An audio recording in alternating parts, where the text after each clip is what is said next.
Sir కూటమి ప్రభుత్వం వచ్చింది ఏం చెప్పమంటారులేండి. ఎందువల్లంటే ప్రజలు జగన్మోహన్ రెడ్డి గారి నవరత్నాల కన్నా డబల్ ఇంకా సంక్షేమ పథకాలు అందుకుంటామని ఆశపడి ఓట్లేశారండి.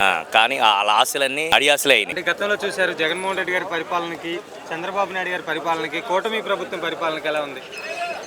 జగన్మోహన్ రెడ్డి అతను చాలా భవిష్యత్తుని ఆలోచించుకుని చేశాడండి. విద్యా వ్యవస్థ కానీ విద్యని ఎప్పుడు కూడా ఇప్పుడు వరకు కేరళను బీట్అవుట్ చేయడం ఇప్పుడు మన ఆంధ్రప్రదేశ్ ఎప్పుడు రాలేదండి. అలాంటిది ఇవాళ ఇండియాలోనే విద్యా వ్యవస్థలో నెంబర్ 1 స్థానంలో ఇవాళ ఆంధ్రప్రదేశ్ నిలబెట్టాడు ఆయన. ఇవాళ ఈ రోజు ఏమైంది, చాలామంది పిల్లలకి మళ్ళీ కూలినాళ్ళకి వెళ్ళే పరిస్థితికి వచ్చిందండి.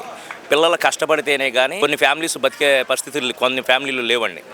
అది విద్యని వైద్యాన్ని ప్రతి ఒక్కరికి అందించాలనేది అతని తాపత్రయం అండి జగన్మోహన్ రెడ్డి గారు. గతంలో నాడు నేడు కార్యక్రమం కానీ డెవలప్మెంట్ కానీ ఎలా చేశారు జగన్మోహన్ రెడ్డి గారు?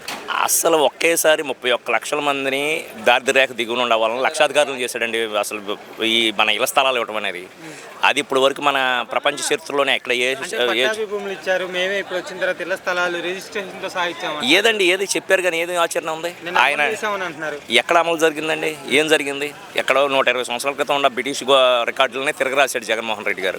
వాటిని కాకపోతే ఏంటంటే ఆయన చేసిన పనులు పబ్లిసిటీలో మాత్రం ఎక్కువ చేసుకోలేకపోయారు. వీళ్ళు పబ్లిసిటీలో మాత్రం వీళ్ళు పీక్లో ఉంటారండి. సబ్జెక్ట్ వీక్గా ఉంటుంది, పబ్లిసిటీ పీక్గా ఉంటుంది ఈ కూటమి ప్రభుత్వానికి.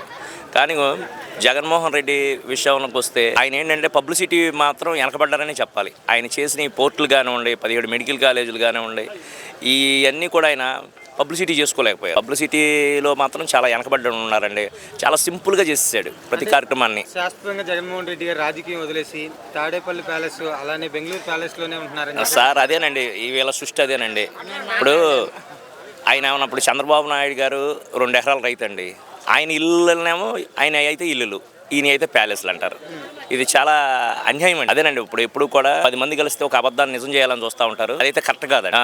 ఒక కుక్కను చంపాలంటే దానికి పిచ్చి కుక్కని ముద్ర వేయాలి. ఈయన కట్టిన అన్ని ప్యాలెస్లు, వాళ్ళు కట్టుకుంటే ఇల్లు. ఇది కొంచెం అర్థం చేసుకోవాలండి. అర్థం చేసుకోవడం కోసం జనాలకి ఇంకా నాలుగు టైం పడచ్చు ఏదైనా కానీ